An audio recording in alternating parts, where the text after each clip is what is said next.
ഇത് വെച്ചോളൂ. പിടിക്ക്. എനിക്ക് വേണ്ട ആന്റി. സാറിന്റെ കൂടെ ഞാൻ ഇത്രയും ദിവസം നിന്നത് പണം പ്രതീക്ഷിച്ചല്ല. നീ പ്രതീക്ഷിച്ചിട്ടില്ലായിരിക്കും. പക്ഷേ എനിക്ക് നിന്റെ ഔദാര്യമൊന്നും ആവശ്യമില്ല. വാങ്ങ്. ഇല്ല, ഇത് ഞാൻ വാങ്ങില്ല.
അത് ചേച്ചി എന്നെ ആശുപത്രിയിൽ നിന്ന് ഇറങ്ങിയപ്പോ വിളിച്ചതാവും.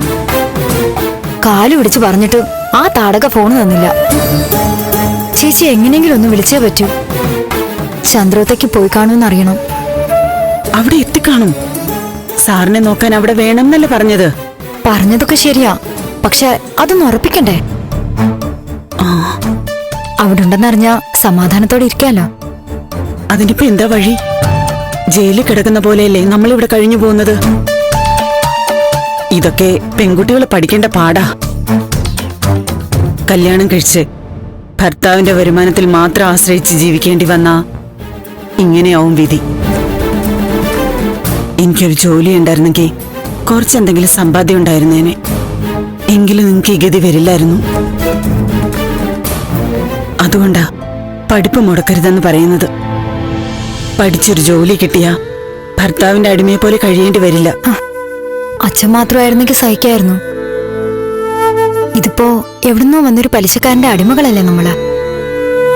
അച്ഛൻ നമ്മളെ അയാൾക്ക് പണയം വെച്ചതുപോലല്ലേ. അവളെങ്കിലും രക്ഷപ്പെട്ടല്ലോ എന്ന് സമാധാനിച്ചതാ. ദേവികയ്ക്ക് അവിടെ ഒരു പിടിച്ചു നിൽപ്പാവണം. ഇനി നമുക്ക് ആ ഒരു പ്രതീക്ഷയുള്ളൂ. ഞാനൊരു കാര്യം ചെയ്യട്ടെ, ലക്ഷ്മിയുടെ വീട്ടിൽ പോയി അവളുടെ ഫോണിൽ നിന്ന് വിളിക്കാം. അതിന് നീ എങ്ങനെ പുറത്തു പോവും?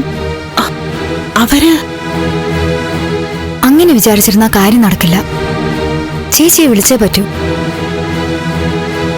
ഞാൻ പോവാ. എങ്ങനെയും അവരുടെ കണ്ണു വെട്ടിച്ച് ഞാൻ പോവാ. അടുക്കള വശത്തോട്ട് പോവാം.